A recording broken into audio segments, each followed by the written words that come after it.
ಎಲ್ರಿಗೂ ನಮಸ್ಕಾರ. ಇವತ್ತಿನ ತರಗತಿ ಬಂದು ನಮಗೆ ನೀವು ಆಲ್ರೆಡಿ ನಾವು ಮೊದಲವಾಗಿ ಮಹಿಳಾ ಮತ್ತು ಅಭಿವ್ಯಕ್ತಿ ಒಂದು ಪಾಠವನ್ನು ಆಲ್ರೆಡಿ ಮುಗಿಸಿದ್ದೀವಿ. ಎರಡನೇ ಚಾಪ್ಟರ್ ಬಂದು ನಾಡು ನುಡಿ ಕಲ್ಪನೆಗೆ ಸಂಬಂಧಪಟ್ಟ ಹಾಗೆ ಇದ್ದಂತಹ ಒಂದು ಶಿಲೆಬೇರಿ ಮತ್ತು ಕನ್ನಡ ಅಭಿಮಾನದ ತಾತ್ವಿಕತೆ ಬರಗು ರಾಮಚಂದ್ರಪ್ಪನವರ ಒಂದು ಲೇಖನವನ್ನು ಸಹ ನಾವು ಆಲ್ರೆಡಿ ಕ್ಲಾಸಲ್ಲಿ ಮುಗಿಸಿದ್ವಿ. ಈಗ ಒಂದು ಲಾಕ್ಡೌನ್ ಅನ್ನೋ ಹಿನ್ನೆಲೆಯಲ್ಲಿ ಆ ಒಂದು ನಾಡು ಮತ್ತು ನುಡಿ ಒಂದು ವಿಷಯಕ್ಕೆ ಸಂಬಂಧಪಟ್ಟಂಗೆ ಎರಡನೇ ಲೇಖನವಾದಂತಹ ಕನ್ನಡಗಳು ನಮಗಿರುವ ಆಯ್ಕೆಗಳು ಯಾವುದು ಅನ್ನೋದನ್ನು ಈ ಲೇಖನವನ್ನು ಅಂದರೆ ನಾಡು ಮತ್ತು ನುಡಿಗೆ ಸಂಬಂಧಪಟ್ಟ ಹಾಗೆ ನಾವು ಈ ಒಂದು ಲೇಖನವನ್ನು ನಾವು ಈ ಒಂದು ತರಗತಿಯಲ್ಲಿ ನಾವು ಚರ್ಚೆಗೆ ತಗೊಳ್ತೇನೆ. ಅದರ ಒಂದು ಸಂಪೂರ್ಣವಾದ ಸಂಕ್ಷಿಪ್ತವಾಗಿ ಒಂದು ವಿಸ್ತಾರವನ್ನು ನಾವು ಕೊಟ್ಕೊಳ್ತಾ ಹೋಗೋಣ. ಮುಖ್ಯವಾಗಿ ಈ ಲೇಖನವನ್ನು ಬರೆದಂಥವರು ನಾಡಿನ ಅದು ದೇಶದ ನಾಡು ಮತ್ತು ನಾವು ನಾಡು ಅಂದ ತಕ್ಷಣ ಬರೀ ಕರ್ನಾಟಕ ಅಷ್ಟೇ ಅಲ್ಲ, ದೇಶದಲ್ಲಿ ಒಬ್ಬ ಪ್ರಸಿದ್ಧವಾದ ಭಾಷಾ ತಜ್ಞ ಯಾರು ಇದ್ದರೆ ಅದರಲ್ಲಿ ನಮ್ಮ ಕರ್ನಾಟಕದಲ್ಲೂ ಇರುವಂತಹ ಒಬ್ಬ ವ್ಯಕ್ತಿ ಅಂದರೆ ಡಾಕ್ಟರ್ ಕೆ.ವಿ. ನಾರಾಯಣ್ ಅವರು. ಇವರನ್ನು ಆಧುನಿಕ ನೋಮ್ ಚಾಮ್ಸ್ಕಿ ಅಂತಲೇ ಇವ್ರನ್ನ ಗುರುತಿಸ್ತಾರೆ. ಯಾಕಂದರೆ ನೋಮ್ ಚಾಮ್ಸ್ಕಿ ಹೆಸರು ನೀವು ಆಲ್ರೆಡಿ ಕೇಳಿರ್ತೀರ. ಪ್ರಪಂಚದಲ್ಲಿ ಆಧುನಿಕ ಒಂದು ಈಗ ಪ್ರಸ್ತುತ ಪ್ರಪಂಚದಲ್ಲಿ ಇರುವಂತಹ ಅತಿ ಶ್ರೇಷ್ಠ ಭಾಷಾ ತಜ್ಞರಲ್ಲಿ ನೋಮ್ ಚಾಮ್ಸ್ಕಿ ಅನ್ನುವರು ಒಬ್ಬರು. ಅವರಿಗೆ ಸಮಾನವಾಗಿರುವಂತಹವರು ನಮ್ಮ ಕನ್ನಡದ ಕೆ.ವಿ. ನಾರಾಯಣ್ ಅವರು. ಇವರು ಹುಟ್ಟಿದ್ದು 1948 ಮೈಸೂರು ಜಿಲ್ಲೆಯ ಪಿರಿಯಾಪಟ್ಟಣ ತಾಲೂಕಿನ ಕಂಪಲಾಪುರದ ಎಂಬ ಊರಲ್ಲಿ ಇವರು ಹುಟ್ಟಿದ್ದು. ತಾಯಿ ಕೆಂಚಮ್ಮ ಮತ್ತು ಅಪ್ಪ ವೀರಣ್ಣ. ಇವರು ಮೊದಲ ಒಂದು ಶಿಕ್ಷಣವನ್ನೆಲ್ಲ ತಮ್ಮ ಊರು ಮತ್ತು ಪಿರಿಯಾಪಟ್ಟಣದಲ್ಲೇ ಮುಗಿಸಿದ್ರು.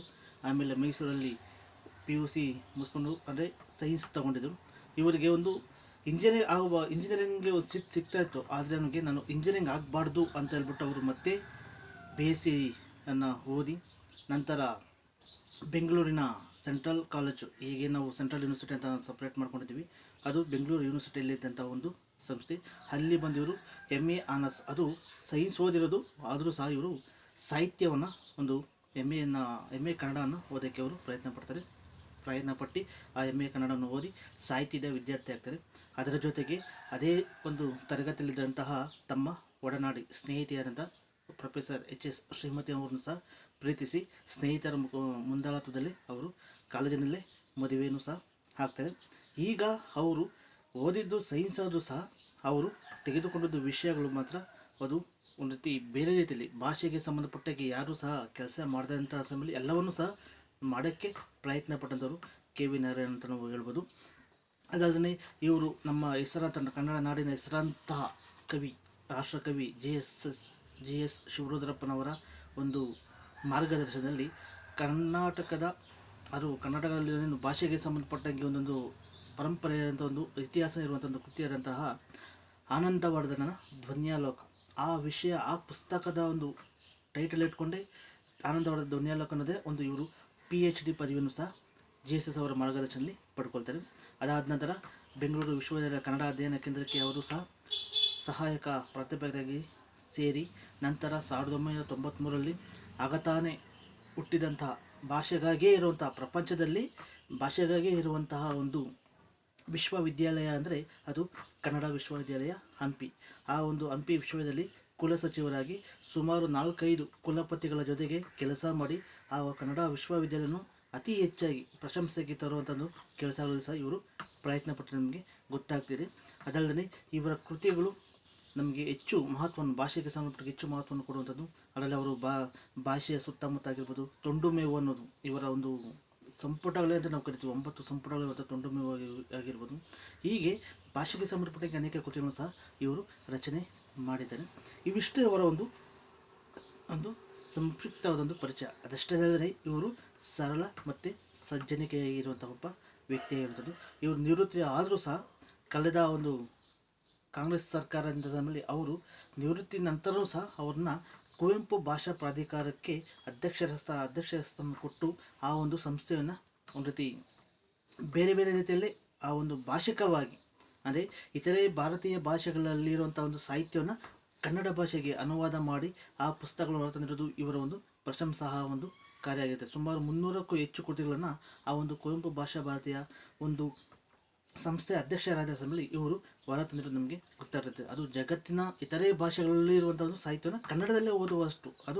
ಅದಲ್ಲದೆ ಅಂಬೇಡ್ಕರ್ ಸಂಪುಟಗಳನ್ನು ಕೇವಲ 50 ರೂಪಾಯಿಗೆ ಮಾರುವಂಥ ರೂಪದಲ್ಲಿ ಇಡೀ 23 ಸಂಪುಟಗಳನ್ನು ಇವರು ನಮ್ಮ ಎಲ್ಲರೂ ಅಂಬೇಡ್ಕರ್ನ ಒಂದು ಬರಹಗಳನ್ನು ಭಾಷಣಗಳನ್ನು ಓದಲೇಬೇಕು ಅನ್ನೋ ರೂಪದಲ್ಲಿ ಕರ್ನಾಟಕ ಸರ್ಕಾರದ ವತಿಯಿಂದ 50 ರೂಪಾಯಿಯ ರೂಪದಲ್ಲಿ ಒಂದೊಂದು ಪುಸ್ತಕ, ಒಂದು ಸಂಪುಟ ಈ ರೀತಿ ಹೊರತಂದರೆ ನಮಗೆ ಹೆಚ್ಚು ಮಹತ್ವವನ್ನು ಸಹ ಕೊಡ್ತಾ ಇದ್ದಾರೆ. ಇವಿಷ್ಟು ಅವರ ಒಂದು ಸಂಕ್ಷಿಪ್ತವಾದ ಪರಿಚಯನೂ ಸಹ ಆಗಿದೆ. ಈಗ ನಮಗೆ ಇರುವಂತಹ ಒಂದು ಲೇಖನ ಬಂದು ಕನ್ನಡಗಳು, ನಮಗಿರುವ ಆಯ್ಕೆಗಳೇನು. ಏನು ಕನ್ನಡಗಳು ಅಂದರೆ, ನಾವು ಕನ್ನಡ ಅಂತ ಗೊತ್ತಿದೆ, ಅಥವಾ ಕನ್ನಡಿಗ ಅಂತ ಗೊತ್ತಿದೆ, ಅಥವಾ ಕರ್ನಾಟಕ ಅಂತ ಗೊತ್ತಿದೆ. ಆದರೆ ಕನ್ನಡಗಳು, ಅದರಲ್ಲೂ ನಮಗಿರುವ ಆಯ್ಕೆಗಳು ಏನು ಅಂತ ಇಲ್ಲಿ ಲೇಖಕರು ನಮ್ಮನ್ನೇ ಪ್ರಶ್ನೆ ಮಾಡ್ತಿದ್ದಾರೆ. ಅಂದರೆ ನಾವು ಕನ್ನಡಿಗರಾಗಿದ್ದರೂ ಸಹ ನಾವು ಕನ್ನಡವನ್ನು ಎಷ್ಟರ ಮಟ್ಟಿಗೆ ನಾವು ಅದನ್ನು ಬಳಸ್ತಾ ಇದ್ದೀವಿ. ಮತ್ತು ಈ ಕರ್ನಾಟಕದಲ್ಲಿರುವ ಬರೀ ಒಂದೇ ಕನ್ನಡ ಇಲ್ಲ, ಅದು ಬೇರೆ ಬೇರೆ ರೂಪದಲ್ಲಿ ಹಲವಾರು ಕನ್ನಡಗಳು ಇಲ್ಲಿ ಸೇರಿಕೊಂಡಿದೆ. ಅದನ್ನೇ ಇಲ್ಲಿ ಲೇಖಕರು ಹೇಳ್ತಾರೆ, ಕನ್ನಡಗಳು, ಬರೀ ಕನ್ನಡ ಅಂತ ಹೇಳಿಲ್ಲ ಅವರು, ಕನ್ನಡಗಳು ನಮಗಿರುವ ಆಯ್ಕೆಗಳು ಏನು. ಅವರು ಈ ಪಠ್ಯ ಲೇಖನವನ್ನು ಬರೀತಾನೆ ಹಾಗೆ ನಮ್ಮ ಒಳಗೇ ಚರ್ಚೆಗೆ ದಾರಿಯನ್ನು ಕೊಡ್ತಿದ್ದಾರೆ. ಅಲ್ಲಿ ಮೊದಲಿಗೆ ಪ್ರಾರಂಭ ಆಗುವಂಥ ನಿಮ್ಗೆ ಗೊತ್ತಾಗುತ್ತದೆ, ನೀವು ಕರ್ನಾಟಕದ ಬೇರೆ ಬೇರೆ ಭಾಗಗಳಿಗೆ ಹೋದರೆ ಅಲ್ಲಿ ಕೇಳಲು ಸಿಗುವ ಕನ್ನಡ ನೀವು ದಿನವೂ ಬಳಸುವ ಕನ್ನಡದಂತೆ ಇರುವುದಿಲ್ಲವೆನ್ನುವುದು ಸುಲಭವಾಗಿ ಗೊತ್ತಾಗುವಂತಿರುತ್ತದೆ. ಅವರು ಹೇಳುವಂಥದ್ದು, ನೀವು ಕರ್ನಾಟಕದ ಬೇರೆ ಬೇರೆ ಭಾಗಗಳಿಗೆ ಹೋದರೆ ಅಲ್ಲಿ ಕೇಳಲು ಸಿಗುವ ಕನ್ನಡ ನೀವು ದಿನವೂ ಬಳಸುವ ಕನ್ನಡದಂತೆ ಇರುವುದಿಲ್ಲವೆನ್ನುವುದು ಸುಲಭವಾಗಿ ಗೊತ್ತಾಗ್ತಿದೆ. ಈ ಉದಾಹರಣೆಗೆ ನಾವೇ ತಗೊಳ್ಳಿ, ಈಗ ನಮ್ಮ JKV ಕಲಿಯಂತಹ ವಿದ್ಯಾರ್ಥಿಗಳು ಒಬ್ಬೊಬ್ಬರು ಒಂದೊಂದು ಕಡೆಯಿಂದನೇ ಬಂದಿರುವಂಥದ್ದು, ಯಾರು ಸಹ ಒಂದೇ ಊರಿಂದ ಬಂದಿರೋರು ಯಾರೂ ಇಲ್ಲ. ಅಂದರೆ ಉತ್ತರ ಕನ್ನಡದವರು, ಅಥವಾ ಕರಾವಳಿಯವರು, ಅಥವಾ ಬಯಲು ಸೀಮೆಯವರು, ಅಥವಾ ಮಧ್ಯ ಕರ್ನಾಟಕದವರು, ಅಥವಾ ಮೈಸೂರು ಪ್ರಾಂತ್ಯದಲ್ಲಿ ಬಂದವರು ಎಲ್ಲರೂ ಸಹ ಒಂದು ಕಾಲೇಜ್ ಕಡೆ ಕೂತ್ಕೊಂಡಿರ್ತೀವಿ. ಒಂದೇ ಸರಿ ನಾವು ಪಾಠವನ್ನು ಕೇಳ್ತೀವಿ. ಅಂದರೆ ನಾವು ದಿನಾ ಬಳಸ್ತಿದ್ದ ಭಾಷೆ ಕನ್ನಡ ಭಾಷೆ, ಇಲ್ಲಿ ಬಳಸುವಂಥ ಭಾಷೆ ತುಂಬ ವ್ಯತ್ಯಾಸ ಇರುತ್ತೆ. ಅಂದರೆ ಬೇರೆ ಬೇರೆ ಒಂದು ಪ್ರಾಂತೀಯ ಭಾಷೆಗಳಲ್ಲಿ ಮಾತನಾಡುವವರು ಸಹ ನಮಗಿಲ್ಲಿ ಸಿಗ್ತಾ ಇದ್ದಾರೆ. ಕನ್ನಡದಲ್ಲಿ ಇರುವ ಈ ಬಗೆಗಳು ಎಷ್ಟು ಎಂಬುದು ನಮಗಿನ್ನೂ ಗೊತ್ತಿಲ್ಲ. ಏನು ನಾವು ಈಗ ಹೇಳ್ತಿದ್ದೀವಿ 30 ಜಿಲ್ಲೆ ಅಂತ ನಾವೇನು ಕರಿತಿದ್ವಿ, ಆ 30 ಜಿಲ್ಲೆಯಲ್ಲೂ ಸಹ 30 ರೀತಿಯಲ್ಲಿ ಕನ್ನಡ ಭಾಷೆ ಮಾತಾಡೋರು ನಮಗೆ ಸಿಗ್ತಾರೆ. ಉದಾಹರಣೆಗೆ ನಾವು ಮೈಸೂರು ಪ್ರಾಂತ್ಯದ ಒಂದು ರೀತಿ ಶಿಷ್ಟ ಭಾಷೆ, ಮಂಡ್ಯ ಕಡೆ ಬಂದರೆ ಒಂದು ರೀತಿ ಹಳ್ಳಿ ಭಾಷೆ, ಅಥವಾ ಕೋಲಾರ ಚಿಕ್ಕಬಳ್ಳಾಪುರ ಕಡೆ ನೀವು ತೆಲುಗು ಮಿಶ್ರಿತವಾದ ಕನ್ನಡ ಭಾಷೆನ ಮಾತಾಡುವಂಥದ್ದು. ಅಥವಾ ನೀವು ಮಧ್ಯ ಕರ್ನಾಟಕ ಕಡೆ ಹೋದರೆ ದಾವಣಗೆರೆ ಆಗಿರ್ಬೋದು, ಚಿತ್ರದುರ್ಗ ಆಗಿರ್ಬೋದು, ಆ ಒಂದು ಪ್ರಾಂತ್ಯದಲ್ಲಿ ಲಂಬಾಣಿಗಳು ಹೆಚ್ಚು ಜನ ಇರೋದ್ರಿಂದ ಅವರು ಬಳಸುವಂಥ ಭಾಷೆ ಯಾವುದಿರುತ್ತದೆ. ಅಥವಾ ಕರಾವಳಿ ಕಡೆ ಹೋದರೆ ಅಲ್ಲಿ ಬರುವಂತಹ ಕನ್ನಡ ಭಾಷೆಯ ಉಪಭಾಷೆಗಳಾಗಿರುವಂಥದ್ದು ತುಳು ಆಗಿರ್ಬೋದು, ಕೊಂಕಣಿ ಆಗಿರ್ಬೋದು, ಬ್ಯಾರಿ ಕನ್ನಡ ಅಂತಲೇ ಸಪ್ರೇಟ್ ಆಗಿರುವಂಥದ್ದು. ಮತ್ತು ಕೊಡವ ಭಾಷೆ, ಅದು ಸಹ ಕನ್ನಡದ ಒಂದು ಉಪಭಾಷೆ ಆಗಿರುವಂಥದ್ದು. ಅಥವಾ ನೀವು ಉತ್ತರ ಕರ್ನಾಟಕಕ್ಕೆ ಹೋದರೆ ಅಲ್ಲಿ ಬಳಸುವಂಥ ಕನ್ನಡ ಭಾಷೆ ಯಾವ ರೀತಿ ಇರುತ್ತೆ. ಮತ್ತು ಧಾರವಾಡ ಕನ್ನಡ ತಕ್ಷಣದಲ್ಲಿ ಮರಾಠಿ ಮಿಶ್ರಿತವಾದಂಥ ಭಾಷೆ ಇರುವಂಥದ್ದು. ಅಥವಾ ನೀವು ಹೈದರಾಬಾದ್ ಕರ್ನಾಟಕ ಕಡೆ ಹೋದರೆ ಅಲ್ಲಿ ಉರ್ದು ಮತ್ತು ಮರಾಠಿ ಮಿಶ್ರಿತವಾದಂಥದ್ದು ಕನ್ನಡ ಭಾಷೆ ನಾವು ನೋಡ್ತೀವಿ. ಅಂದರೆ ಒಂದೊಂದು ಪ್ರದೇಶದಲ್ಲಿ ಇರುವವರೆಲ್ಲೂ ಬೇರೆ ಬೇರೆ ಸಾಮಾಜಿಕ ವಲಯಗಳಿಗೆ ಸೇರಿದವರು ಬೇರೆ ಬೇರೆ ಬಗೆಯ ಕನ್ನಡಗಳನ್ನು ಮಾತನಾಡೋದನ್ನು ಗುರುತಿಸುವುದು ಸಾಧ್ಯ. ಅವ್ರು ಹೇಳುವಂಥದ್ದು, ಒಂದೊಂದು ಪ್ರದೇಶದಲ್ಲಿ ಇರುವವರು. ಈಗ ನಾವು ಯಾರಾದರೂ ಹುಬ್ಳಿ ಕಡೆಯಿಂದ ಬಂದು ನಮ್ಮ ಜೊತೆ ಮಾತಾಡಿದ್ರೆ, ನೀವು ಹುಬ್ಳಿ ಕಡೆಯವರ ಅಥವಾ ಧಾರವಾಡ ಕಡೆಯವರು ಅಂತ ನಾವು ಹೇಳೇ ಕೇಳ್ತೀವಿ. ಅಥವಾ ಮಂಗಳೂರು ಕಡೆಯಿಂದ ಬಂದವರು ಅವರೇನ ಭಾಷೆ ಒಂದು ಶೈಲಿ ನೋಡಿದ ತಕ್ಷಣ ಇವರು ಮಂಗಳೂರು ಕಡೆಯವರು ಅಂತ ನಮಗೆ ನಮಗೆ ಗೊತ್ತಾಗ್ತಿದೆ. ಹಾಗೆ ಕನ್ನಡ ಮಾತನಾಡುವ ಪ್ರದೇಶಗಳಲ್ಲಿ ಇರುವ ಅನ್ಯ ಭಾಷಿಕ ಸಮುದಾಯಗಳು ಕನ್ನಡವನ್ನು ಎರಡನೆಯ ಭಾಷೆಯನ್ನಾಗಿ ಕಲಿತು ಬಳಸುವಾಗ ಅವರದ್ದೇ ಆದ ಕನ್ನಡದ ಬಗೆಯೊಂದನ್ನು ರೂಪಿಸಿಕೊಂಡಿದ್ದಾರೆ. ಅಂದರೆ ಕನ್ನಡ ಮಾತನಾಡುವ ಪ್ರದೇಶಗಳಲ್ಲಿ ಇರುವ ಅನ್ಯ ಭಾಷಿಕರು, ಈಗ ನಾವು ಬೆಂಗಳೂರು ಅಂತ ಹೇಳ್ತೀವಿ, ಬೆಂಗಳೂರು ಕರ್ನಾಟಕದ ರಾಜಧಾನಿ ಅಂತ ಹೇಳ್ತೀವಿ. ಅದಕ್ಕೆ ಈ ಬೆಂಗಳೂರಲ್ಲಿ ಕನ್ನಡವನ್ನು ಮಾತನಾಡೋದು ಕೇವಲ 20-30% ಅಷ್ಟೇ, 30% ಕನ್ನಡವನ್ನು ಬಳಸ್ತಾ ಇರುವಂಥದ್ದು. ಮಿಕ್ಕಿದೆಲ್ಲ ಸಹ ಬೇರೆ ಬೇರೆ ರಾಜ್ಯಗಳಿಂದ, ಬೇರೆ ಬೇರೆ ದೇಶಗಳಿಂದ ಬಂದು ಇಲ್ಲಿ ನೆಲೆಸಿರ್ತಾರೆ. ಅವರು ಈ ಒಂದು ಪ್ರದೇಶಕ್ಕೆ ಬಂದ ತಕ್ಷಣ ನಾವು ಕನ್ನಡವನ್ನು, ಯಾಕಂದರೆ ನಾವು ಪರಸ್ಪರ ವ್ಯವಹಾರಕ್ಕಾಗಿ ಬಳಸುವಂಥದ್ದು ನಮಗೆ ಭಾಷೆ ಅಂತ ನಾವು ಕರಿತೀವಿ. ಅದನ್ನು ಬಳಸುವಂಥ ಸಮಯದಲ್ಲಿ ಅವರು ಬಳಸುವಂಥ ಕನ್ನಡ ಭಾಷೆ ಸೆಕೆಂಡ್ ಲ್ಯಾಂಗ್ವೇಜ್ ಆಗಿ ತಗೊಳ್ಳೋಂಥ ಸಮಯದಲ್ಲಿ ಅವರು ಬಳಸುವಂಥ ಕನ್ನಡ ಭಾಷೆ ಯಾವ ರೀತಿ ಇರುತ್ತೆ ನಮಗೆ ಗೊತ್ತಿರುತ್ತೆ. ಅವರು ಉದಾಹರಣೆಗೆ ತಮಿಳುನಾಡು ಅಂದರೆ ತಮಿಳು ಮಿಶ್ರಿತ ಕನ್ನಡವನ್ನು ಮಿಕ್ಸ್ ಮಾಡಿ ಮಾತಾಡುವಂಥದ್ದು ನಮಗೆ ಗೊತ್ತಾಗುತ್ತೆ. ಅಥವಾ ತೆಲುಗು ಅಂದರೆ ತೆಲುಗು ಮತ್ತು ಕನ್ನಡವನ್ನು ಮಿಕ್ಸ್ ಮಾಡಿ ಮಾತಾಡೋದು. ನಿಮ್ಗೆ ಉದಾಹರಣೆಗೆ ಅಂತ ಹೇಳ್ಬಂದ್ರೆ, ಈ ಚಿಕ್ಕಬಳ್ಳಾಪುರ ಮತ್ತು ಕೋಲಾರ ಕಡೆಯಲ್ಲ ಒಂದು ಪದವನ್ನು ಬಳಸ್ತಾರೆ, ಗೊತ್ತಲೇದು ಅಂತ. ಅಂದರೆ ಗೊತ್ತು ಅನ್ನೋದು ಕನ್ನಡ ಪದ ಆಗುತ್ತೆ, ಲೇದು ಅಂದರೆ ತೆಲುಗು ಪದ ಆಗುತ್ತೆ. ಅಂದರೆ ಗೊತ್ತೇನಂದರೆ ನಿಮ್ಗೆ ಗೊತ್ತಿಲ್ವಾ ಅನ್ನೋದಕ್ಕೆ ಇಲ್ಲಿ ಗೊತ್ತಲೇದು ಅಂತಲೇ ಅವರು ಬಳಸುವಂಥದ್ದು.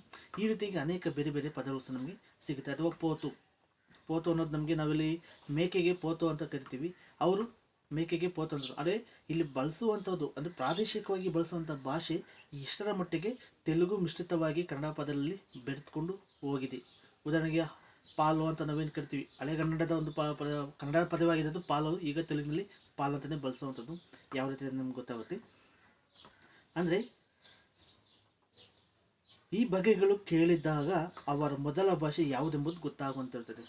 ಅವರು ಮಾತನಾಡುವಂಥ ಭಾಷೆ ನಾವು ಕೇಳಿಸ್ತಾ ಇದ್ದರೆ ಇವರು ಮೂಲತಃ ಬೇರೆ ರಾಜ್ಯದವರು ಅಥವಾ ಬೇರೆ ಭಾಷಿಕರು ಇಲ್ಲಿ ಬಂದು ಕನ್ನಡವನ್ನು ಬಳಸ್ತಿದ್ದಾರೆ ಅಂತ ನಮಗೆ ಗೊತ್ತಾಗುತ್ತದೆ. ಅಂದರೆ ಈ ಭಾಷಾ ಸಮುದಾಯಗಳು ಬಳಸುವ ಕನ್ನಡದ ಬಗೆಗಳು ಸಹ ಕೂಡ ಹಲವು ಇದೆ. ಅಂದರೆ ಭಾಷಾ ಸಮುದಾಯಗಳು ಎಲ್ಲೆಲ್ಲಿ ಪ್ರದೇಶಗಳಲ್ಲಿ ಇದ್ದಾರೋ ಆ ಭಾಷಾ ಸಮುದಾಯಗಳು ಬಳಸುವಂಥದ್ದಲ್ಲೂ ಸಹ ಇಲ್ಲಿ ಕನ್ನಡದ ಬಗೆಗಳಲ್ಲಿ ಕನ್ನಡದ ಉಪಭಾಷೆಗಳು ಯಾವುದೇ ಅವೆಲ್ಲ ನಮಗೆ ಗೊತ್ತಾಗುತ್ತೆ. ಅದರಲ್ಲಿ ನಮ್ಗೆ ಉದಾಹರಣೆಗೆ ಉರ್ದು ಹೈದರಾಬಾದ್ ಕರ್ನಾಟಕ ಕಡೆ ಬರುವಂಥದ್ದು, ತೆಲುಗು ನಮ್ಮ ಬಯಲು ಸೀಮೆಯ ಕಡೆ ಬರುವಂತಹ ಒಂದು ತೆಲುಗು ಮಿಶ್ರಿತ ಕನ್ನಡ ಭಾಷೆ ಮಾತನಾಡುವಂಥದ್ದು, ತಮಿಳು, ಮಲಯಾಳಂ, ಕೊಂಕಣಿ, ಲಂಬಾಣಿ, ತುಳು, ಕೊಡಗು, ಮರಾಠಿ ಇವೆಲ್ಲ ಸಹ ಕನ್ನಡದ ಬೇರೆ ಬೇರೆ ರಾಜ್ಯದ ಭಾಷೆಗಳು ಸಹ ಕರ್ನಾಟಕದಲ್ಲಿ ಬಂದ ತಕ್ಷಣ ಅವೆಲ್ಲ ಉಪಭಾಷೆಗಳಾಗಿ ಹೆಂಗೆ ಬಳಸ್ತಾರೆ ಅಂತ ನಮಗೆ ಗೊತ್ತಾಗುತ್ತದೆ. ಇದಿಷ್ಟೇ ಅಲ್ಲದೆ ಸುಮ್ಮನೆ ಈ ಕೆಲವು ಬಗೆಗಳನ್ನು ಚಲನಚಿತ್ರ ಮತ್ತು ಇತರ ಮಾಧ್ಯಮಗಳು ಬಳಸಿ ಅವಷ್ಟೇ ಕನ್ನಡದ ಬಗೆಗಳು ಎನ್ನುವ ಅಭಿಪ್ರಾಯವನ್ನು ಮೂಡಿಸಿವೆ. ಅಂದರೆ ನಮಗೆ ತುಳು ಅಥವಾ ಕೊಡವ ಅಥವಾ ಈ ಒಂದು ಲಂಬಾಣಿ ಯಾವುದಾದ್ರು ಕನ್ನಡ ಸಿನಿಮಾಗಳಲ್ಲಿ ಅಥವಾ ಇತರ ಮಾಧ್ಯಮಗಳಲ್ಲಿ ಬಳಸ್ಕೊಂಡು ಇವು ಸಹ ಕನ್ನಡದ ಉಪಭಾಷೆಗಳು, ಕನ್ನಡಿಗರು ಸಹ ಈ ಭಾಷೆಗಳನ್ನ ಅಲ್ಲಲ್ಲಿ ಬಳಸ್ತಾರೆ ಅಂದ್ಬಿಟ್ಟು ಒಂದು ಅಭಿಪ್ರಾಯವನ್ನು ಮೂಡಿಸ್ತಾರೆ.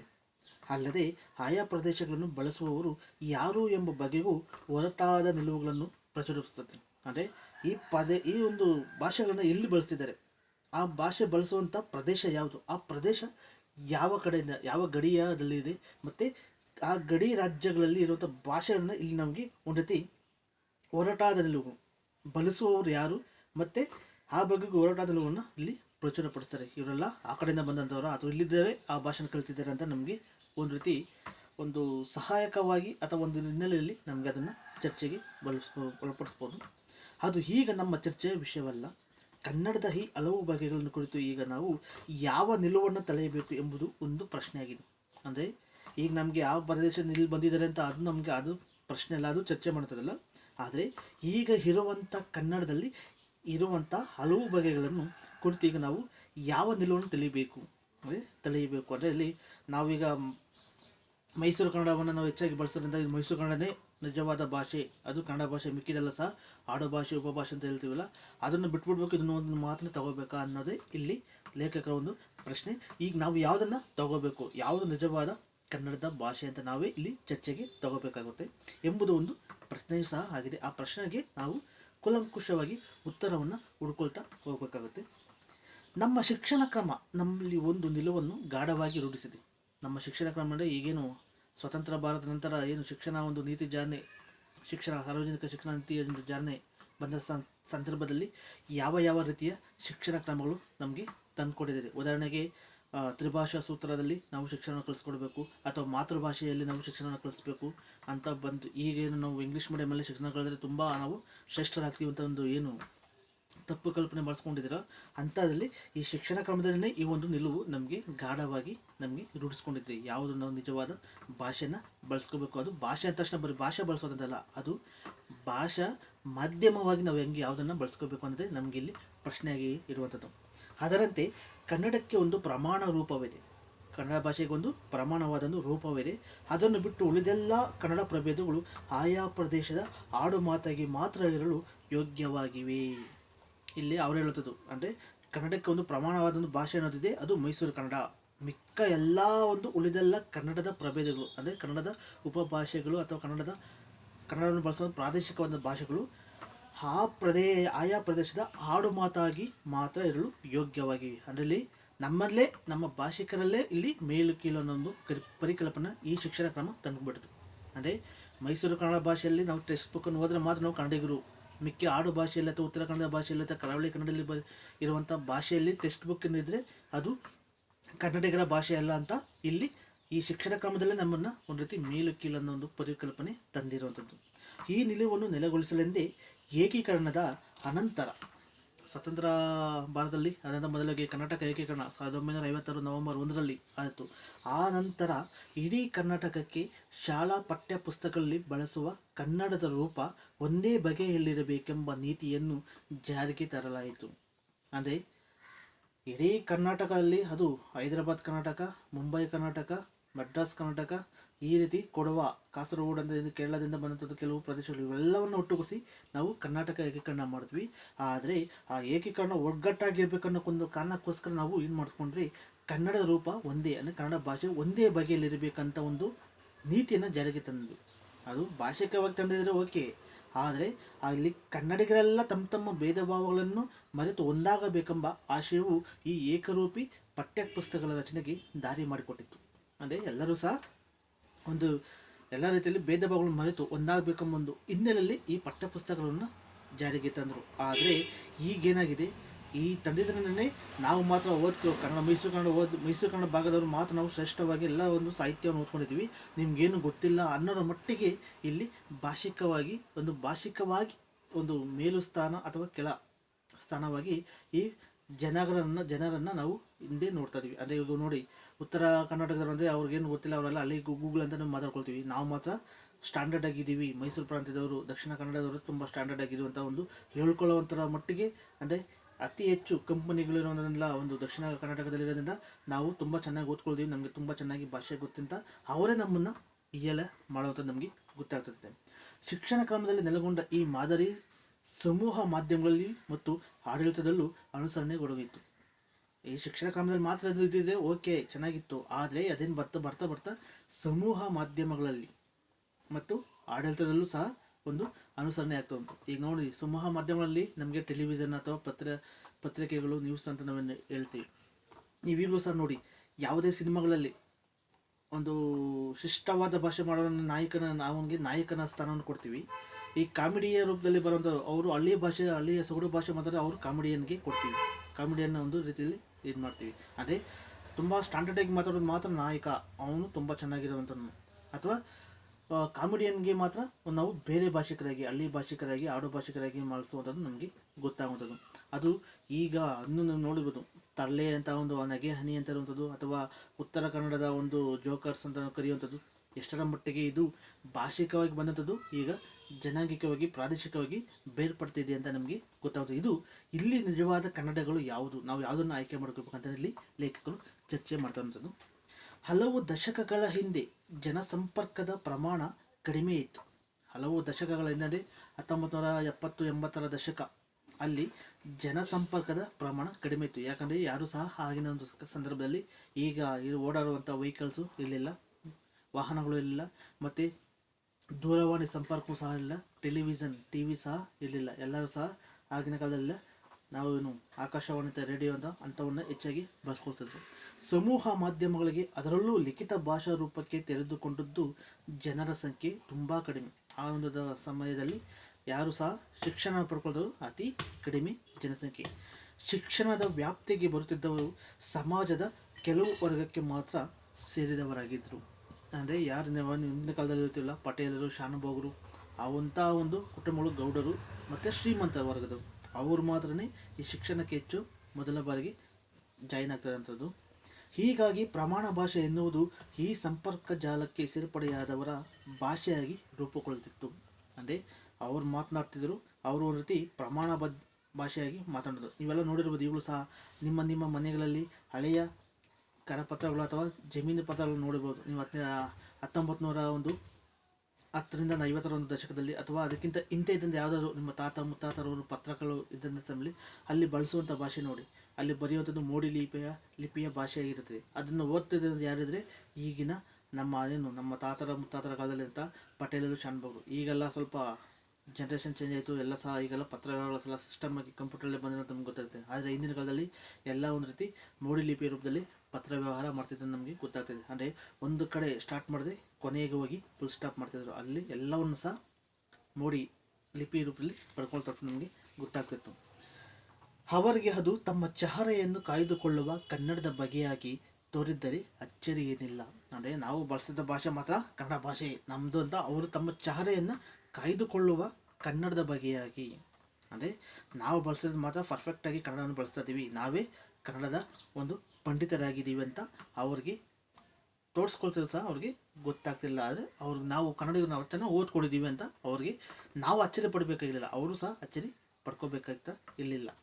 ಆದರೆ ಕಳೆದ ಕೆಲವು ದಶಕಗಳಲ್ಲಿ ನಡೆದಿರುವ ಸಾಮಾಜಿಕ ಬದಲಾವಣೆಗಳಿಂದಾಗಿ ಕನ್ನಡವನ್ನು ಮನೆಯಾಚೆಗೆ ಹಲವು ಉದ್ದೇಶಗಳಿಗಾಗಿ ಬಳಸುವವರ ಪ್ರಮಾಣ ಹೆಚ್ಚಾಗಿದೆ.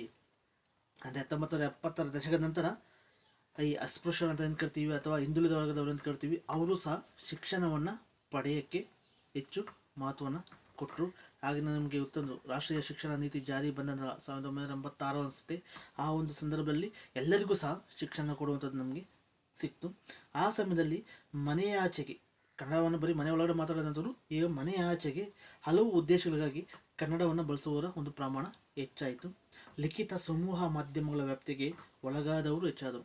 1990ರ ದಶಕದಲ್ಲಿ ನಾವೇನು ಪಿ ವಿ ನರಸಿಂಹರವರ ಒಂದು ಕಾಲದಲ್ಲಿ LPG ಲಿಬರೇಷನ್ ಅಂತ ಏನು ಕರಿತೀವಿ, ಅಥವಾ ಖಾಸಗೀಕರಣ, ಉದಾರೀಕರಣ ಅಥವಾ ಜಾಗತೀಕರಣ ಒಂದು ಮನಮೋಹನ್ ಸಿಂಗರ ಒಂದು ಆರ್ಥಿಕ ಒಂದು ತಜ್ಞರಲ್ಲಿ ತಂದಲ್ಲಿ ಇಡೀ ಭಾರತದ ಒಂದು ಅರ್ಥವ್ಯವಸ್ಥೆ ಇಡೀ ಪ್ರಪಂಚಕ್ಕೆ ಅದು ಡಿಸ್ಟ್ರಿಬ್ಯೂಟ್ ಅಂತ ಏನು ಕರಿತೀವಿ ಅಥವಾ ಒಂದು ಸರ್ಕ್ಯುಲೇಟ್ ಆಯಿತು. ಆ ಸಮಯದಲ್ಲಿ ಎಲ್ಲ ಒಂದು ಇತರೆ ದೇಶದಲ್ಲೆಲ್ಲ ಬಂದು ಇಲ್ಲಿ ಬಿಸ್ನೆಸ್ಗೆ ವ್ಯಾಪಾರಕ್ಕಾಗಿ ಬಂದು ನಮಗೆ ಹೆಚ್ಚಾಗಿ ಒಂದು ಆರ್ಥಿಕತೆಯನ್ನು ಸದೃಢಗೊಳಿಸಲು ನಮಗೆ ಹೆಚ್ಚು ಮಹತ್ವ ಕೊಡ್ತು. ಆ ಒಂದು ಆರ್ಥಿಕತೆ ಸದೃಢಗೊಳಿಸಲಿಕ್ಕೂ ಮುಖ್ಯವಾದ ಒಂದು ಕಾರಣ ಈ ಭಾಷೆ ಅಂತ ಸಹ ನಾವು ಕರಿಬಹುದಾಗುತ್ತೆ.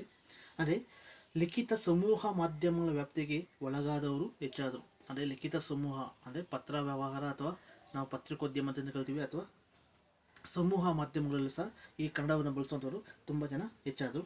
ಶಿಕ್ಷಣದ ವ್ಯಾಪ್ತಿಗೆ ಸಮಾಜದ ಎಲ್ಲ ವರ್ಗದ ಜನರು ಬರತೊಡಗಿದರು. ಶಿಕ್ಷಣದ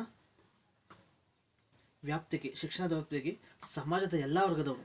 ಆಗ ತಾನೇ ಇದನ್ನು ಬರೀ ಬ್ರಾಹ್ಮಣರು, ಕ್ಷತ್ರಿಯರು, ವೈಶ್ಯರು ಮಾತ್ರನೇ ಹಿಂದಿನ ಕಾಲದಲ್ಲಿ ಶಿಕ್ಷಣ ಪಡ್ಕೊಳ್ತಿದ್ರು. ಶೂದ್ರರಿಗೆ ಅಲ್ಲಿ ಅವಕಾಶ ಇರಲಿಲ್ಲ. ಆದರೆ ಈ ಒಂದು ಪರಿವರ್ತನೆಯಿಂದ ಎಲ್ಲ ವರ್ಗದವರು ಸಹ ಶಿಕ್ಷಣಕ್ಕೆ ಬಂದರು. ಇವರಿಗೆ ಪ್ರಮಾಣ ಕನ್ನಡ ರೂಪ ತಮ್ಮದೆಂದು ಅನಿಸ್ತಿಲ್ಲ. ಅಂದರೆ ಈಗ ನಾವು ಟೆಕ್ಸ್ಟ್ ಬುಕ್ಕನ್ನು ಓದ್ತಾ ಇದ್ದೀವಿ, ಮೈಸೂರು ಭಾಗದಲ್ಲಿ ಒಂದು ಶಿಷ್ಟ ಭಾಷೆ ಅಂತ ನಾವು ಹೇಳ್ತೀವಿ. ನಾವು ಟೆಕ್ಸ್ಟ್ ಬುಕ್ ಓದ್ತಾ ಇದ್ದೀವಿ, ಅದೇನಕ್ಕಾಗಿ ಅಂದರೆ ಬರೀ ಕ್ಲಾಸ್ಗೆ ಮಾತ್ರ ಸೀಮಿತ. ನಾವೀಗಲ್ಲ, ನೀವು GKVK ಸ್ಟೂಡೆಂಟ್ಸ್ ಎಲ್ಲ ಇದ್ದೀರಾ, ಉತ್ತರ ಕನ್ನಡದವರು ಇದ್ದೀರಾ, ಕರಾವಳಿಯವರು ಇದ್ದೀರಾ, ಬಯಲುಸೀಮೆಯವರು ಇದ್ದೀರಾ.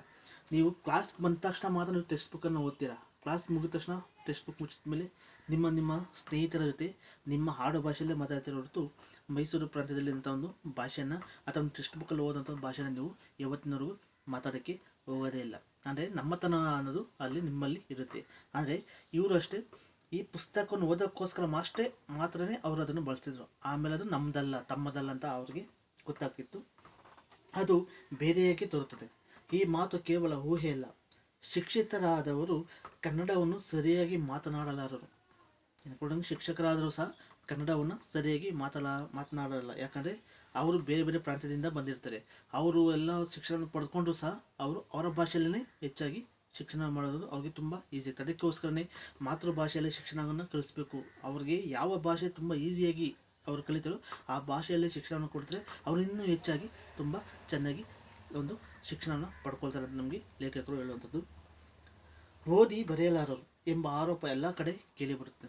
ಆದರೆ ಶಿಕ್ಷಕರಾದರೂ ಸಹ ಕನ್ನಡವನ್ನು ಸರಿಯಾಗಿ ಮಾತನಾಡೋಕ್ಕಾಗಲ್ಲ ಮತ್ತು ಓದಿ ಬರೆಯೋಕ್ಕೂ ಬರಲ್ಲ ಅಂತದ್ದು ಎಲ್ಲ ಕಡೆ ನಮಗೆ ಕೇಳಿಸ್ತದೆ. ಏಕೆ ಹೀಗಾಗಿದೆ?